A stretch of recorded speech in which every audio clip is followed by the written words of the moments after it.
wakuze kuruta ejo hashize, ariko nanone uri mutoya kuruta ejo hazaza. Ababyeyi bawe tukwifurije umunsi mwiza w'amavuko.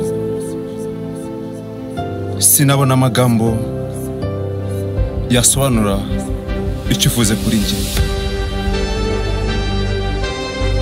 gusa nshimiye Imana yemeye ko uvukira mu biganza byacu. Happy birthday, happy birthday, happy birthday to you.